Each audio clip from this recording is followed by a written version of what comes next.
दोस्तों welcome to our channel important topic. हम लोग UP triple S C PET 2022 के लिए साथ साथ तैयारी करते हुए आगे बढ़ रहे हैं, जिसमें 8% मैं आपको जनरल अवेयरनेस के सेक्शन को कवर करा रही हूँ। मेरा नाम है पारुल और हम लोग आज ये वीडियो हमारा जनरल अवेयरनेस के किसी टॉपिक पे ना होकर दोस्तों हम यूपी ट्रिपल एस सी की स्ट्रेटजी पे बात करेंगे दोस्तों, क्योंकि एक स्ट्रेटजी, एक बेहतर स्ट्रेटजी होना किसी भी एग्ज़ाम को करेक्ट करने के लिए दोस्तों बहुत इंपॉर्टेंट होता है। और बिना किसी स्ट्रेटजी के हम कोई भी एग्ज़ाम बहुत अच्छे से पास नहीं कर सकते। इसीलिए दोस्तों एक स्ट्रेटजी होना बहुत ज़रूरी है और आज हम इसी स्ट्रेटजी पे बात करेंगे, क्योंकि अभी बस 2 महीने का समय बचा हुआ है एग्ज़ाम होने में, पैट एग्ज़ाम होने में।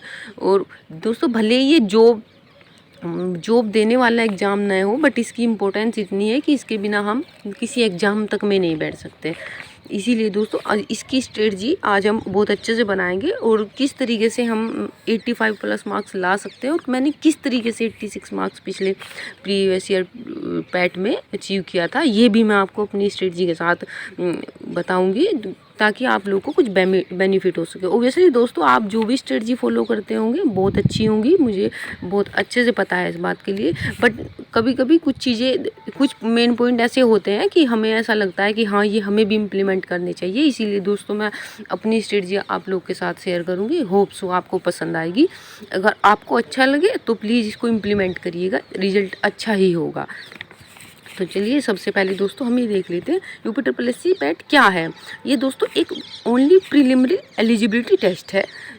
ये सिर्फ एक क्वालिफाइंग होता है, टोटली क्वालिफाइंग है ये।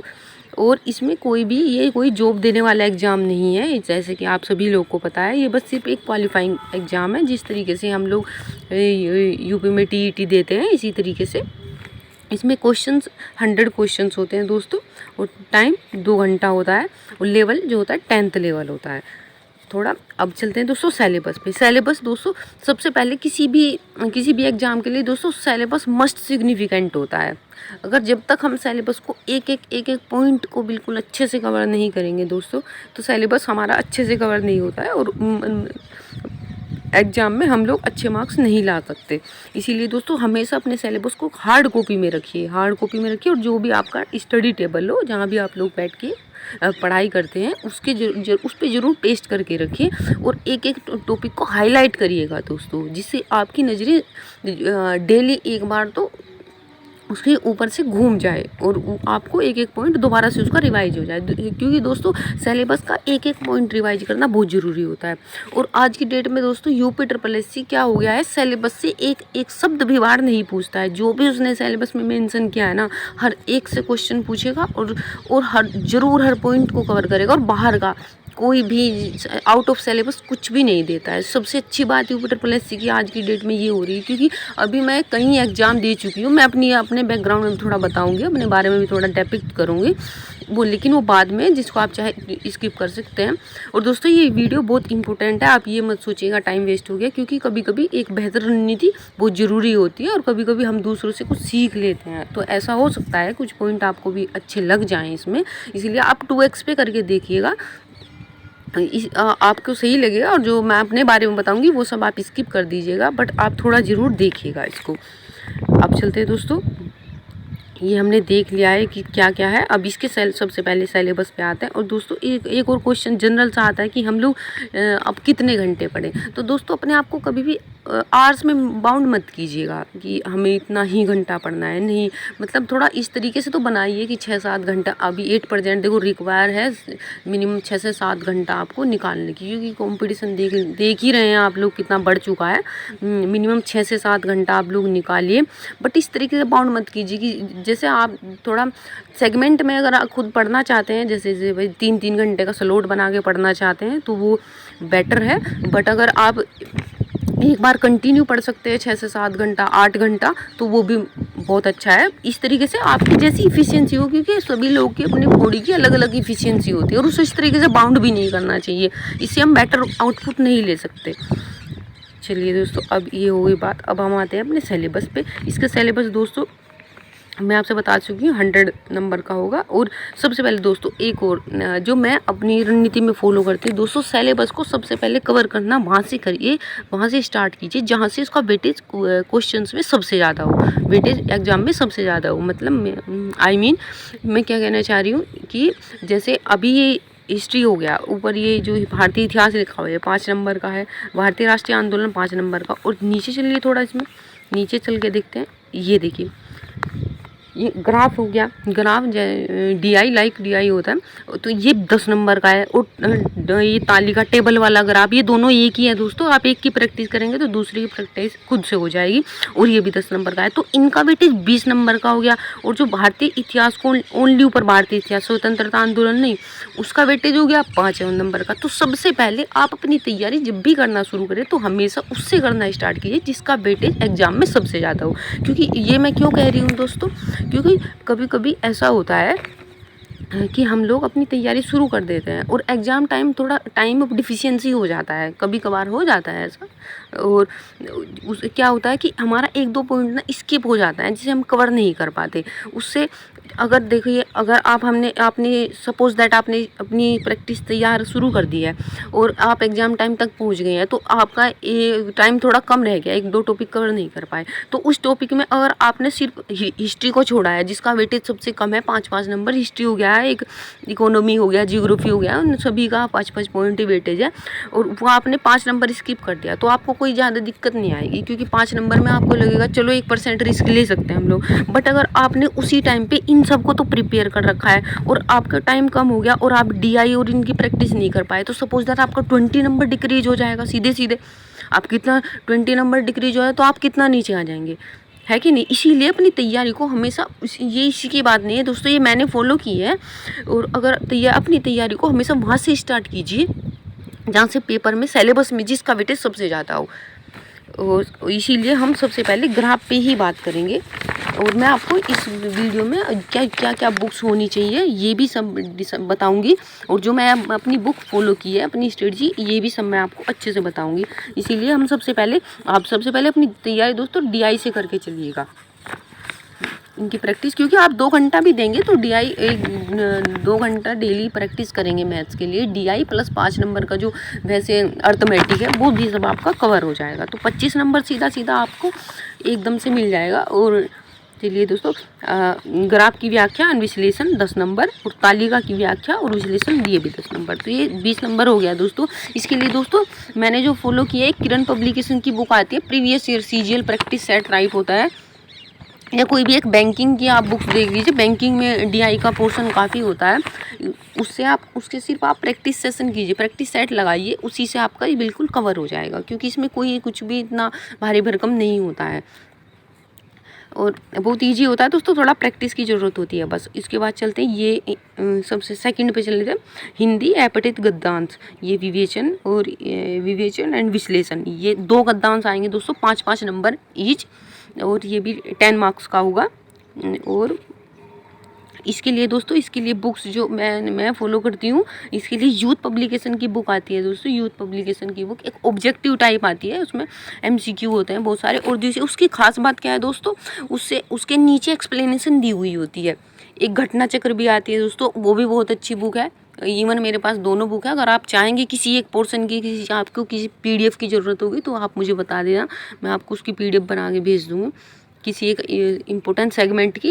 ये जो है गद्यांश वाला, और एक यूथ पब्लिकेशन आती है और एक घटना चक्र आती है, दोनों ही प्रैक्टिस बुक होती है। इसमें मोस्टली प्रीवियस ईयर क्वेश्चन ही है दोस्तों। और इसके लिए इसमें गलतियां भी बहुत कम है, जबकि एक जो पब्लिकेशन आता है आदित्य पब्लिकेशन हिंदी का, उसमें मिस्टेक्स काफ़ी होती हैं। वैसे अच्छी बुक है वो भी, उसमें मिस्टेक्स थोड़ी ज़्यादा होती हैं। यूथ पब्लिकेशन वाला बहुत अच्छा पब्लिकेशन है और इसकी बुक्स भी अच्छी होती है। इसके लिए आप गद्यांश के लिए इससे प्रैक्टिस कीजिएगा तो बहुत सही रहेगा। और general awareness third portion is हम 3रा नंबर, जिसका भी वेटेज 10 नंबर है, इसीलिए हम इसको 10-10 नंबर वाले को सबसे पहले उठाएंगे।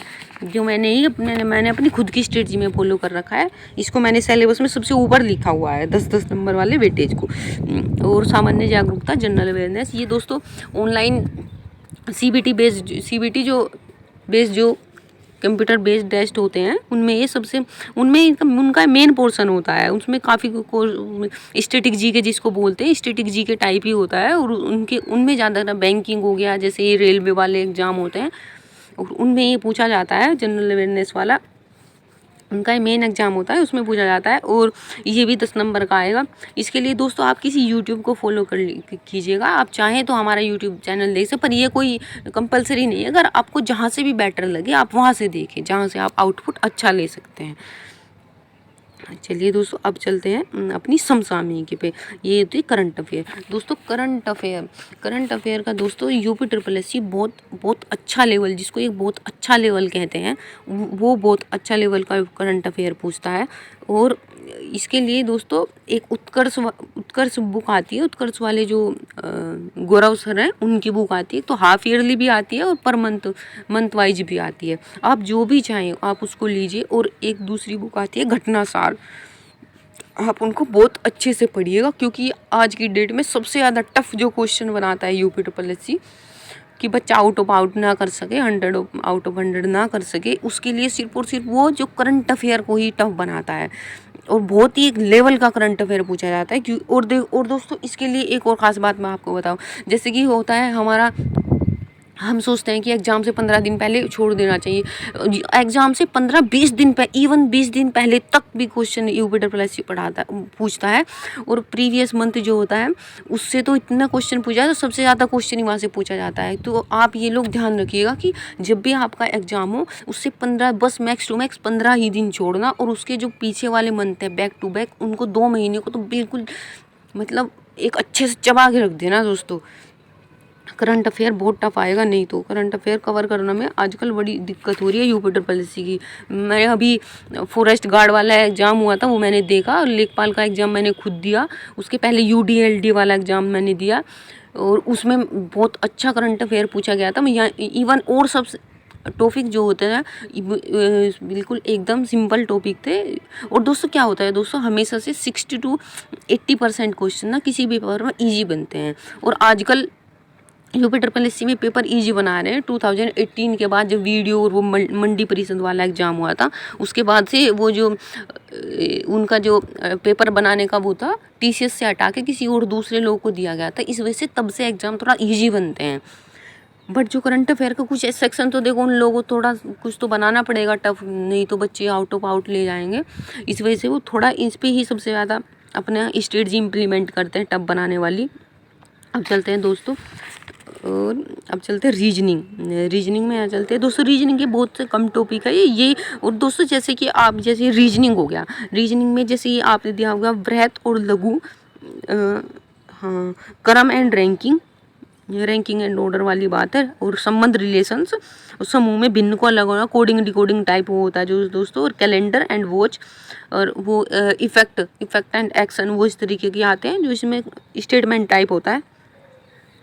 और कोडिंग डिकोडिंग, और इस बस ये निगमनात्मक तर्क और कथन तर्क निर्णय, यही टॉपिक आप कवर करिएगा। मतलब जैसे हमारी रीजनिंग हो गई, रीजनिंग में वर्बल भी होती है, नॉर्मल वर्ब भी होती है, तो सब इसी ये और इतने सारे सेगमेंट होते हैं, कम से कम 20 से 22 चैप्टर तो होते ही होते हैं रीजनिंग में। तो आपको 20-22 चैप्टर बिल्कुल भी करने की जरूरत नहीं है। सिर्फ 1 2 3 4 5 6 7 8 टॉपिक दिए गए हैं, तो सिर्फ आप 8 ही टॉपिक पढ़िएगा दोस्तों। ये मैं सच में कह रही हूँ, आप ये मत सोचिएगा कि नहीं ये क्या बता रही मैडम, नहीं, उन्होंने जो सिलेबस में दिया है दोस्तों वो सिलेबस से बाहर कुछ भी नहीं पूछता है।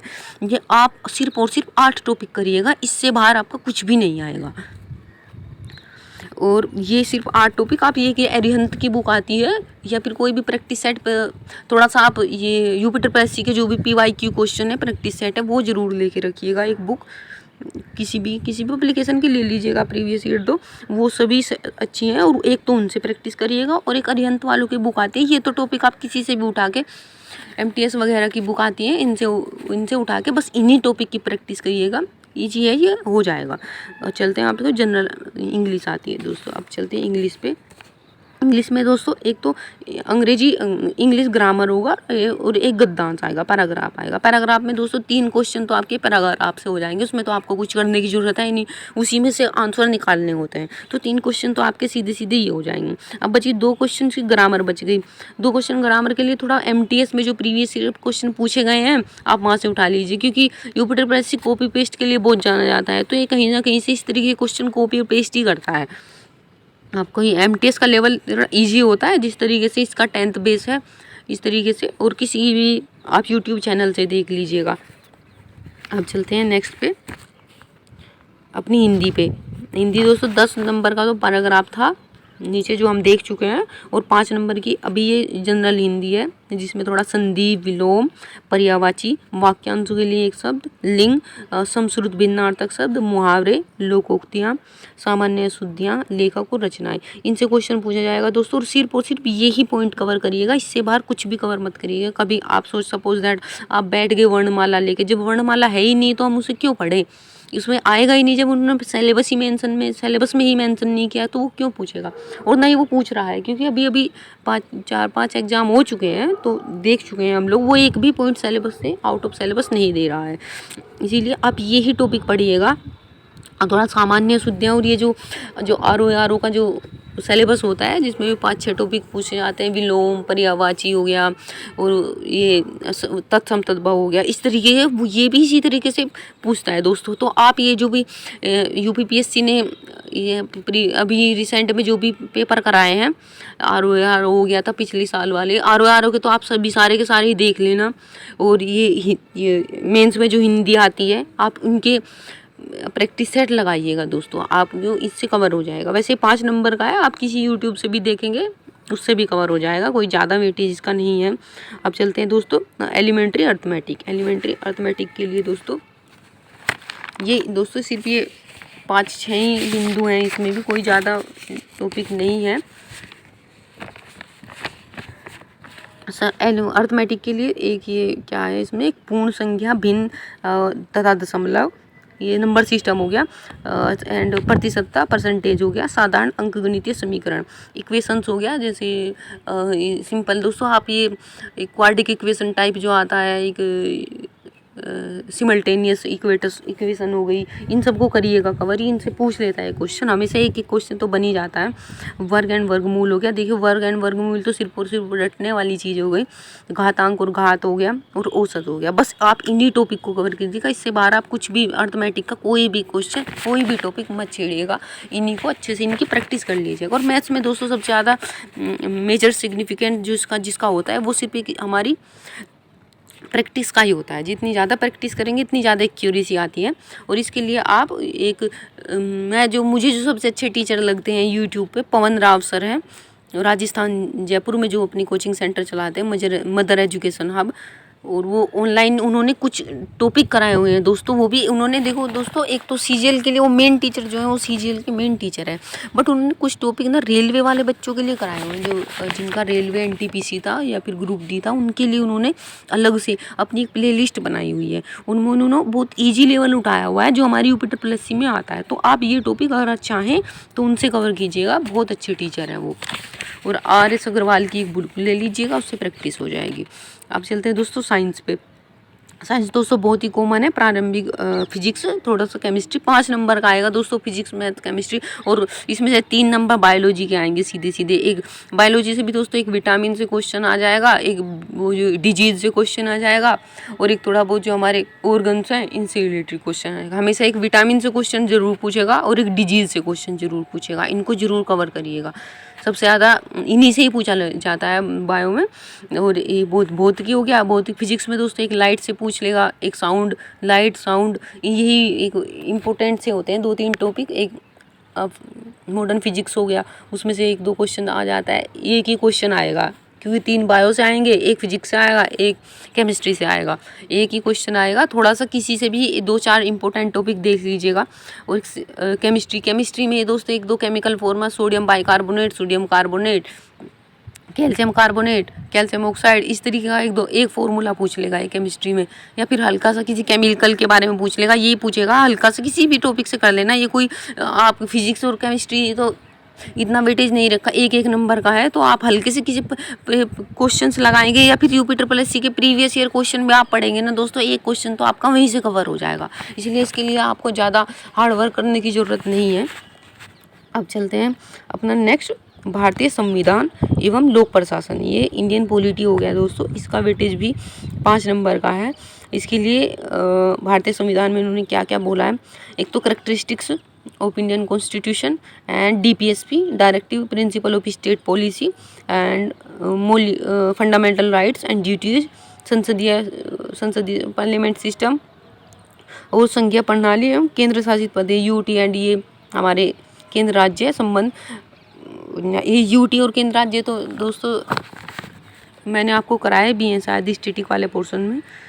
न्यायिक ढांचा, सर्वोच्च न्यायालय और उच्च न्यायालय, सर्वोच्च न्यायालय, उच्च न्यायालय, जिला प्रशासन, स्थानीय निकाय, पंचायती राज संस्था। स्थानीय निकाय पंचायती राज संस्थाएं दोस्तों इंपॉर्टेंट है, इससे क्वेश्चन अब हर एक एग्जाम में बन ही जा रहा है। जहाँ तक कि जब से लेखपाल के बारे में, ये लेखपाल के सिलेबस में तब से मेंशन था, तब से पंचायती राज ये हर सिलेबस में दे ही रहे हैं और इससे क्वेश्चन भी पूछ रहे हैं लोग। और इसलिए आप इसके लिए आप एक तो YouTube चैनल देख सकते हैं किसी भी या जहाँ भी आप लगे थोड़ा थोड़ा, या फिर आप सबसे बेस्ट जो रहेगा जो मैं फॉलो करती हूँ, इसके लिए आप लूसेंट पढ़िएगा, लूसेंट पढ़िएगा दोस्तों, और इन्हीं टॉपिक को कवर करिएगा। इससे बाहर कुछ भी बिंदु कवर नहीं करिएगा, आप बाहर से ही अपना कंटेंट देख के लूसेंट का वही टॉपिक कवर करिएगा। और लूसेंट सबसे बेस्ट रहेगी इसके लिए, लूसेंट से, क्योंकि लूसेंट में सारी, और दोस्तों एक लूसेंट तो आती है 1 लाइनर वाली लूसेंट आती है, एक लूसेंट आती है जिसमें सिर्फ और सिर्फ प्रैक्टिस क्वेश्चन दिए गए हैं। उसमें बहुत सारे 10,000 प्लस प्रैक्टिस क्वेश्चंस दिए हुए हैं, जो मोस्टली जो 90% उसमें PYQ ही है, प्रीवियस ईयर क्वेश्चन ही है। तो बहुत बेस्ट बुक है, उससे आप अपना जैसे 1 लाइनर फॉर्म से आप अपना ये कंटेंट तैयार कर लेंगे। उसके बाद इससे आप प्रैक्टिस करेंगे प्रैक्टिस बुक से, तो आपको बहुत बेटर रिजल्ट मिलेगा। इस तरीके से आप ये बुक ज़रूर लीजिएगा, क्योंकि ये बहुत सारे इसमें सारी की सारी GS कवर कराई हुई है और वो सारी GS इसके लिए इम्पोर्टेंट है।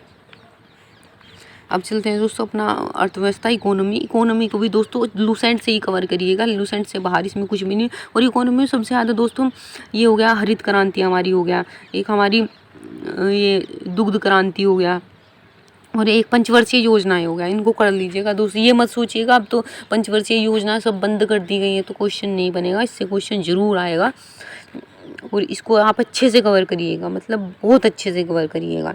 एक मिश्रित अर्थव्यवस्था, जैसे एक समाजवादी अर्थव्यवस्था होती है, कम्युनिस्ट होती है, सोशलिस्ट होती है, एक हमारी मिश्रित है, इस तरीके की तीनों अर्थव्यवस्थाएं याद कर लीजिएगा।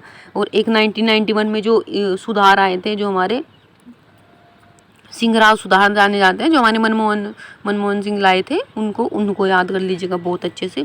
थोड़ा सा ही कृषि सुधार, ढांचागत सुधार, ये तो एक इसके अंदर ही पॉइंट है, आप इसको पढ़ेंगे तो खुद ब खुद ही ढांचागत सुधार हो जाएगा। और एक GST पढ़ लीजिएगा दोस्तों, इससे आप लूसेंट से बाहर कुछ भी नहीं है, ये दोनों पॉलिटी प्लस इकोनॉमिक्स दोनों इससे कवर करिएगा, लूसेंट से ही कवर करिएगा। और प्रैक्टिस सेट लगा लीजिएगा लूसेंट के ऑब्जेक्टिव क्वेश्चन वाली बुक से। अब चलते हैं दोस्तों जियोग्राफी में दोस्तों भारत एवं विश्व का भौतिक भूगोल, और नदियाँ और नदियों की घाटी, भूजल संसाधन, पर्वत, पहाड़ियाँ तथा हिमनद, मरुस्थल और शुष्क क्षेत्र, वन, खनिज संपदा, और भारत एवं विश्व का राजनीतिक भूगोल। थोड़ा पॉलिटिकल मैप भी देखना दोस्तों, पॉलिटिकल मैप, हाँ स्टैटिक पोर्शन में जो आपने पॉलिटिकल मैप किया हुआ है वो एनफ रहेगा दोस्तों पॉलिटिकल के लिए। तो जलवायु और मौसम, क्लाइमेट जोन, उस जनसांख्यिकी, वो जनसंख्या जो हमारी 2011 वाली सेंसस जो है उसको अच्छे से पढ़िएगा, उसमें से क्वेश्चन पूछा जाएगा। इसके लिए भी दोस्तों आप लूसेंट फॉलो करिएगा, इससे आप बाहर कुछ भी नहीं करिएगा। और जो UP ट्रिपल SC के प्रीवियस ईयर प्रैक्टिस सेट है उनको लगाइएगा, उससे आपका ये कवर बहुत अच्छे से हो जाएगा। और दोस्तों सबसे पहले क्या है, एक ना अपने पास मैप जरूर रखा करिए। मैप से क्या होता है दोस्तों, हम लोग ना एक हमारे माइंड में एक इमेज टाइप बन जाता है, जिस तरीके से हम 3D इमेज से कोई भी कॉन्सेप्ट अगर समझते हैं तो बहुत ईजी हो जाता है और बहुत अच्छे से हमारे माइंड में सेट हो जाता है। इसी तरीके से अगर आप मैप रखेंगे तो वो चीज़ें आप, क्योंकि ज्योग्राफी सब्जेक्ट क्या होता है, वो मैप का सब्जेक्ट होता है, वो सब देखने से याद होता है। ज्योग्राफी रटने से याद नहीं होती दोस्तों, उसे समझने से प्लस उसको देखने से, कहाँ कहाँ पर्वत लोकेटेड है, कहाँ नदियाँ लोकेटेड है, ये सब देखने से ही आपको सेट होगा माइंड में। इसीलिए आप एक मैप जरूर रखिएगा। ये आप कॉमन लाइफ के लिए बोल रही हूँ, कभी भी जैसे हमें वर्ल्ड में कोई भी एक स्पॉट देखना है, वो एकदम से हम मैप के थ्रू देख सकते हैं ये कहाँ लोकेटेड है, किस कंट्री में लोकेटेड है। इस तरीके से हमारा थोड़ा माइंड भी थोड़ा ब्रॉड होता है और चीज़ें भी हम लोग नॉलेज भी लग सकते हैं, क्योंकि हर चीज़ दोस्तों एक सिर्फ सिलेक्शन के लिए भी नहीं होती, लाइफ में थोड़ा नॉलेज भी गेन करना चाहिए। और अब चलते हैं दोस्तों अपने भारतीय राष्ट्रीय आंदोलन पे। इसका वेटेज होगा 5 नंबर। भारतीय नेशनल इंडियन नेशनल मूवमेंट दोस्तों, जहाँ से हमारा मॉडर्न हिस्ट्री जहाँ से हम कहते हैं, उसी को ये भारतीय राष्ट्रीय आंदोलन कहते हैं। मेनली कहाँ से, 1885 के बाद जब कांग्रेस बनी, उसके बाद जो भारत इंडिपेंडेंस के लिए जितने भी मूवमेंट चलाए गए उनको, स्पेशली उनमें से क्वेश्चन जरूर पूछेगा। 5 नंबर का आएगा, उसको दोस्तों अच्छे से कवर करिएगा। इसमें भी दोस्तों कुछ ही टॉपिक हैं, जैसे स्वाधीनता आंदोलन के प्रारंभिक कार्य। जब प्रारंभिक कार्य मतलब क्या क्या, जब स्वाधीनता आंदोलन हुआ उससे पहले जैसे कांग्रेस की स्थापना हुई, अलग अलग बहुत सारी संस्थाएं बनी, इंडिया हाउस बना, अलग अलग कंट्री में लोगों ने हमारे इसके देश को आज़ाद कराने के लिए अलग अलग जगह जाकर आंदोलन किए, प्रोटेस्ट किए। इस तरीके से धीरे धीरे मतलब कैसे पृष्ठभूमि बनी, क्या क्या बैकग्राउंड बन के भारतीय राष्ट्रीय आंदोलन को एक उभार मिला। ये है प्रारंभिक कार्य। स्वदेशी तथा सविनय विज्ञान आंदोलन, स्वदेशी आंदोलन 1905 वाला और सविनय विज्ञान 1930 वाला। महात्मा गांधी का रोल, वही महात्मा गांधी का तो इनमें मेजर रोल था, और अदर नेताओं की भी भूमिका। 1930 वाले तो मेनली गांधी जी के द्वारा चलाया गया था। 1905 वाला और स्वदेशी आंदोलन, जबकि थोड़ा उनमें इतना रोल नहीं था गांधी जी का। अब चलिए, क्रांतिकारी आंदोलन तथा उग्र राष्ट्रवाद का उदय। क्रांतिकारी आंदोलन वही दोस्तों मूवमेंट होने शुरू हो गए थे। उसके बाद क्विट इंडिया मूवमेंट हो गया, सिविल डिसोबीडिएंट हो गया, मूवमेंट हो गया इस तरीके के। और विधायी संशोधन तथा ब्रिटिश इंडिया एक्ट, ये दोस्तों 1935। तो दोस्तों जैसे इन्होंने मेंशन किया है ब्रिटिश इंडिया एक्ट 1935, और जबकि ये एक्ट तो बहुत सारे लाए हैं, तो 1919 वाला, 1909 वाला, और उससे पहले भी 1858 वाला, इससे मतलब 1813 वाला, 1833। तो आप दोस्तों 1935 में जो आया एक्ट है, आप सिर्फ और सिर्फ उसी को याद रखिएगा। या आप ये मत सोचिएगा कि इतना शॉर्ट सिलेबस क्या है, क्योंकि बेस ही 10th लेवल है दोस्तों। अगर वो इस तरीके से नहीं पूछेगा एग्जामिनर, तो हम लोग चलो सब कुछ पढ़े हुए हैं, तो बच्चा तो 10th लेवल वाला भी इन लोगों ने बुलाया है ना, तो ये उसके बारे में भी तो सोचेंगे। अब इससे अच्छा तो फिर उसको बुलाते ही ना, अगर इन लोगों को इतना लेवल हाई रखना होता। तो इसीलिए दोस्तों आप यही चीज़ कवर करिएगा। भारत छोड़ो आंदोलन हो गया, आज़ाद हिंद फौज और नेताजी सुभाष चंद्र बोस, बस यही चीज़ याद रखिएगा। इससे ज़्यादा आप कुछ भी नहीं, क्योंकि मॉडर्न हिस्ट्री अगर आप उठाएंगे तो बहुत लंबी चौड़ी है। सबसे ज़्यादा मॉडर्न हिस्ट्री ही है दोस्तों, अगर आप कहें तो। Medieval history plus ancient history का इतना वेटेज नहीं होता, हमेशा मॉडर्न हिस्ट्री से ज़्यादा क्वेश्चन पूछता है यूपीपीएससी भी, और जबकि इवन यूपीट्रिपलएससी भी। और इसमें इन्होंने इसीलिए 5 नंबर का सिर्फ मॉडर्न हिस्ट्री से पूछा है, और जबकि 5 नंबर में इन्होंने ancient history plus medieval history दोनों को कवर कराया हुआ है। अब एंशिएंट हिस्ट्री सिंधु घाटी सभ्यता, वैदिक संस्कृति, बौद्ध धर्म, गौतम बुद्ध, जैन धर्म, महावीर स्वामी की जीवनी। ये महावीर स्वामी आते हैं बौद्ध धर्म जैन धर्म में, महावीर स्वामी और प्लस गौतम बुद्ध। मौर्य वंश में दोस्तों आप सिर्फ जैसे इन्होंने पूछा मौर्य वंश थोड़ा ऊपर से देख लिया, किसने स्थापना की, कैसे किसने कब हुई, और बस उसके अंदर आपको जो डेपिक्शन देना है वो सिर्फ आप मौर्य अशोक का दीजिएगा, सम्राट अशोक के बारे में लिखिएगा। और भी जितने भी मौर्य में जितने भी राजा हुए, उनके बिंदुसार हो गए, उनके बेटे हो गए, और सीरीज चली हुई है। इस तरीके से आपको कोई भी याद नहीं करना है, सिर्फ आप अशोक पे फोकस करिएगा। गुप्त वंश में दोस्तों समुद्रगुप्त, चंद्रगुप्त द्वितीय और हर्षवर्धन, इनको कवर कीजिएगा। राजपूत काल आ जाता है, सल्तनत काल। राजपूत काल में जैसे सिसोदिया वंश हो गया, ये एक बहुत लंबा रहा है। मेनली इन्हीं से सिसोदिया वंश से ज़्यादातर क्वेश्चन बन जाता है, और भी है थोड़ा आसपास के देख लीजिएगा। सल्तनत काल, ये मुस्लिम में सल्तनत, दिल्ली सल्तनत जो लेके, और उसके बाद मुग़ल साम्राज्य आ गया, बाबर से लेके और यहाँ तक औरंगजेब तक देखिएगा दोस्तों। उसके बाद मराठा और ब्रिटिश अभ्युदय, स्वतंत्रता संग्राम और ब्रिटिश राज का सामाजिक आर्थिक प्रभाव, ये दोस्तों 5 नंबर का आएगा। इस तरीके से दोस्तों हमारा अब हिस्ट्री के लिए दोस्तों आप लूसेंट देखिएगा। थोड़ा डीप स्टडी अगर करने के इच्छुक हैं तो आप एक एस.के. पांडे की बुक आती है और या फिर इंग्लिश में स्पेक्ट्रम पब्लिकेशन आता है, आप इनमें से कोई भी बुक लीजिएगा और आप थोड़ा डीपली पढ़ना चाहते हैं। अदरवाइज आपको लूसेंट प्लस यूट्यूब से थोड़ा क्वेश्चन करिएगा, यूपिटर प्लस PYQ लगाइएगा, तो इससे ही आपका बिल्कुल बहुत अच्छे से कवर हो जाएगा। और एक घटना चक्र आता है, घटना चक्र अब आप चाहें तो ये मतलब दोस्तों ये एस.के. पांडे, स्पेक्ट्रम और घटना चक्र ये उन बच्चों के लिए है दोस्तों जो थोड़ा डीप स्टडी करना चाह रहे हैं, मतलब किसी एक अदर एग्जाम के लिए, UPSSC बेस्ड ना हो करके, किसी अदर एग्जाम UPSSC के द्वारा जो कंडक्ट होता है पैट ना हो करके, तो इसके लिए आप ले सकते हैं। अदरवाइज आप सिर्फ और सिर्फ पैट के लिए चाहें तो आप लूसेंट का पढ़िए और यूट्यूब से थोड़ा क्वेश्चन कीजिए, यूट्यूब से कुछ 1-2 टॉपिक देख लेना और UPSSC पैट के ये लगाइए प्रीवियस ईयर क्वेश्चन। इस तरीके से दोस्तों हमारे 100 क्वेश्चन के ये सिलेबस पूरा हो चुका है। इसमें मैं आपको बुक्स वगैरह जो भी इम्पोर्टेंट है वो सब बता चुकी हूँ। अब दोस्तों जो मैं अपनी एक लिस्ट बना के रखती हूँ जिसमें एक टारगेट होता है, टारगेट बेस होता है कि मुझे कितने मार्क्स लाने हैं, किस किस इस तरीके से आप एक लिस्ट बना के रखिएगा दोस्तों, जैसे मैंने बना रखी है। इसमें आपको आप ये जब आप ये अपना इस तरीके से टारगेट बनाएंगे ना दोस्तों, तो आप एक ईजीएस्ट वे में पढ़ पाएंगे। आपको लगेगा कि मुझे इतने में से इतना लाना है तो कम से कम इसके लिए इतना घंटा मुझे देना पड़ेगा और एक अच्छे से आप आउटपुट ले सकेंगे उससे। तो ग्राफ ऑन टेबल का आप 20 क्वेश्चन का वेटेज होता है, उसमें 18 मार्क्स आप लाने की कोशिश करिएगा। 18 मार्क्स दोस्तों टफ भी नहीं है, क्योंकि ग्राफ क्वेश्चन बहुत ईजी होते हैं, टफ भी नहीं होते, और उसी में से क्वेश्चन एक दूसरे से लिंकअप जुड़ा हुआ होता है, तो इजी से क्वेश्चन हो जाते हैं। हिंदी पैराग्राफ जो भी 10 क्वेश्चन का है उसमें से आप 10 ला सकते हैं, बिल्कुल ईजिली ला सकते हैं दोस्तों। देखो इतनी मेहनत तो करनी पड़ेगी, अदरवाइज 85 प्लस आप तो टफ बन जाएगा। GA ये जनरल अवेयरनेस, और ये 10 क्वेश्चन का है, इसमें से 8 आप स्टैटिक पोर्शन होता है थोड़ा। और करंट के लिए 10 क्वेश्चन, 10 में से 7 मैंने रखा है क्योंकि इसका लेवल थोड़ा अब आजकल अप आता है यूपी में, UPSSC में। और रीजनिंग में 5 में से 5 क्वेश्चन आप ले आएंगे, बहुत ईजी से ले आएंगे क्योंकि ये टफ नहीं है, ईजी रीजनिंग बहुत ईजी पूछी जाएगी। इंग्लिश में भी आप 5 में से 4 क्वेश्चन का अपना टारगेट रखिएगा।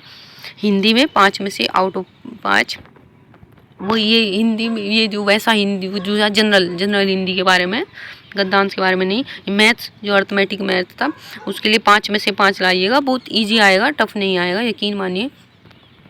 और साइंस में से 5 में से 4 का टारगेट बनाइएगा। पॉलिटी में से 5 में से 5 आप ले आएंगे दोस्तों, ये टफ नहीं है, पॉलिटी बहुत इजी पूछा जाता है, हमेशा से ही पॉलिटी इन्होंने इजी पूछा है। ये ज़्यादातर फंडामेंटल का कोई भाग पूछ लेते हैं, DPSP का पार्ट पूछ लेते हैं, कौन से पार्ट में, इनमें से ही कोई आर्टिकल पूछ लेते हैं बस। इकोनॉमिक्स 5 में से 4, इकोनॉमिक्स के लिए शायद मैंने आपको बुक्स नहीं बताई है दोस्तों। इकोनॉमिक्स के लिए आप यूट्यूब और लूसेंट ही पढ़िएगा, ये एनफ रहेगी, कोई इसके लिए एक स्पेशल बुक लेने की रिक्वायरमेंट नहीं है दोस्तों। क्योंकि सबसे ज़्यादा इम्पोर्टेंट क्या होता है दोस्तों, ये होता है इम्पोर्टेंट एग्ज़ाम में सबसे पहले ये देखा जाता है कि क्या नहीं पढ़ना है। क्योंकि दोस्तों आप देखिए किसी ये एग्ज़ाम के लिए जो भी उसका सिलेबस होता है उससे हमें 100% ज़्यादा पढ़ने की ज़रूरत होती है, पर उससे 1000% ज़्यादा पढ़ने की ज़रूरत नहीं होती। अब आप सपोज दैट आप हमारे UPSSC पैट का ही एग्ज़ाम है और उसके लिए हम NCERT उठा लें, तो ये तो एक लाख गुना ज़्यादा हो गया, क्योंकि NCERT का इनसे क्या मतलब है, NCERT का तो इसमें कोई वेटेज ही नहीं है, और NCERT से पढ़ के हम कैसे मार्क्स ला सकते हैं दोस्तों। तो इसीलिए हम सिर्फ जो हमारा एग्ज़ाम है उससे सिर्फ 100% ज़्यादा पढ़ने की ज़रूरत है, न कि 1000% ज़्यादा। आप सबसे पहले ये ज़रूर बना के रखिएगा हमें क्या नहीं पढ़ना है। NCERT का इसमें कोई रोल ही नहीं है, उसमें से ऐसा कोई है ही नहीं कि NCERT से ही कवर करना पड़ेगा, तो NCERT क्यों पढ़ा जाएगा। और NCERT आपको पता है कितना टाइम लेती है, UPSC वाले स्टूडेंट के लिए होती है ये NCERT। तो इसीलिए दोस्तों सबसे ज़्यादा ज़रूरी ये ज़रूर बना के रखिएगा। फालतू कभी कभार हमारा टाइम पता भी नहीं पड़ता है और हम टाइम फालतू में इतना किसी एक सब्जेक्ट को दे जाते हैं और वो भी इररेलेवेंट दे जाते हैं, इसका ध्यान रखिएगा। ऐसी इधर उधर में ज़्यादा चीज़ें वहीं से ही क्वेश्चन पढ़िएगा दोस्तों जहाँ से क्वेश्चन बनते हैं, और वो इजी लेवल ही क्वेश्चन बनते हैं दोस्तों। 80% क्वेश्चन हर एक पेपर में इजी आते हैं और 20% ऐसे टफ आते हैं जिसमें से बहुत कम बच्चे कर पाते हैं। तो सबसे ज़्यादा ज़रूरी तो हमें सबसे पहले 80% करना होता है ताकि हम दूसरे बच्चों की स्टैंड इक्वल खड़े हो सके। अब चलते हैं इकोनॉमिक्स में 5 में से आउट ऑफ 4, और ये जियोग्राफी में 5 आउट ऑफ 4, हिस्ट्री में 10 आउट ऑफ 8। ये हिस्ट्री में दोस्तों 5 और 5 जो एक मॉडर्न वाली और एक एंशिएंट प्लस मेडिवल दोनों को एक करके लिखा हुआ है। 10 क्वेश्चन, ये मत सोचिएगा 10 नहीं है 5 है, और 10 में से 8 क्वेश्चन या अब इस तरीके से दोस्तों 100 क्वेश्चन में से 85 मार्क 87 मार्क्स हो गए हैं। अगर 87 मार्क्स का हम टारगेट बनाएंगे तो कोई भी आप परीक्षाएं, यूपी ट्रिपल एस सी की कोई भी परीक्षाएं होंगी तो आप उसके लिए बिल्कुल एक डिटरमाइन होकर बैठे रहेंगे कि हमारा तो यूपी ट्रिपल एस सी के लिए मेंस, किसी भी मेंस के लिए कॉल होगी ही होगी। 87 मार्क्स दोस्तों इतना होता है। अब दोस्तों देखो, अब थोड़ा सा ये इंपॉर्टेंट पॉइंट देख लेते हैं। All UP triple S C PYQ papers most significant है। आप जरूर इसका एक प्रैक्टिस सेट जरूर ले लीजिएगा प्रीवियस ईयर क्वेश्चन का। Only on focus on syllabus, not at all excessive study. जो मैंने अभी आपको बताया, सिर्फ आपको 100% पढ़ने की ज़रूरत है सिलेबस से ज़्यादा, बट 1000% ज़रूरत नहीं है। और पेपर में ऑलवेज 80% क्वेश्चन ईजी लेवल आएंगे, ये भी मैं आपको बोल सकती हूँ। और दोस्तों यही जो स्ट्रेटजी थी जो मैंने फॉलो की अपने पेपर में, और इसी से मैं 86.10 मार्क्स लेके आई थी, जो 99.86 परसेंटाइल बैठता है। आप भी तो फॉलो करिएगा दोस्तों, ये सच में आपके लिए बेनिफिट होगा। इसमें आपको कुछ ना कुछ आपको अच्छा पॉइंट मिलेगा जो आप अपनी स्ट्रेटजी में इम्प्लीमेंट कर सकते हैं दोस्तों, और मेरे लिए भी एक खुशी की बात होगी। अब थोड़ा मैं अबाउट माय बैकग्राउंड में बात करूं दोस्तों मैं बेसिकली जो बिलोंग करती हूँ, मेरा नाम पारुल है, मैं आपको ये बता चुकी हूँ। जो बेसिकली बिलोंग करती हूँ, मुजफ्फरनगर से बिलोंग करती हूँ, बट हम लोग, मेरी फैमिली और मैं मेरठ में ही सेटल है, और मेरी एकेडमी वगैरह सब मेरठ में ही हुई हैं। और उसके बाद मैंने एकेडमी में दोस्तों मैंने LLB किया हुआ है, मैं एक लॉ स्टूडेंट हूँ। उसके बाद मैंने LLM किया DU से, दिल्ली यूनिवर्सिटी से LLM किया। उसके बाद थोड़ा दोस्तों क्या है, मेरी जो ड्रीम जॉब है वो मेरी APO रही है पहले से ही, बट उसकी वैकेंसी क्या होता है दोस्तों, बहुत टाइम बाद आती है, 4 साल 5 साल बाद आती है। तो इतना वेट मुझसे हुआ नहीं, मैंने सोचा था अभी थोड़ा इसको स्विंग करके किसी और दूसरे में थोड़ा डिपेंड हो जाते हैं उसके बाद। तो यही वजह है कि मैं इस फील्ड में आ गई, अदरवाइज मेरी जो हॉबीज़ हैं वो थोड़ा उसी लाइन में है। और उसके बाद मैंने थोड़ा UP triple S C CGL based question शुरू किया। और यूपी ट्रिपल एस सी में जैसा कि इसमें मैथ्स भी आता है और GS भी आती है, सभी चीज़ों को कवर करके जो ये चलता है। तो मैंने 2018 में युवा विकास अधिकारी वाला दिया था दोस्तों, उसमें मेरा हो गया था। पर अनफॉर्चुनेटली मेरे साथ क्या हुआ दोस्तों, मुझे उसमें रोल नंबर मेरा दिखाई नहीं दिया। जब उसमें मेरा सेकंड मेरिट में आया था, फर्स्ट मेरिट में मेरा आ नहीं पाया था उसमें, क्योंकि उसमें क्या हुआ था, जितने बच्चे थे इतने उन्होंने, जितनी वैकेंसी थी फर्स्ट फेज में उतना ही बुलाया था।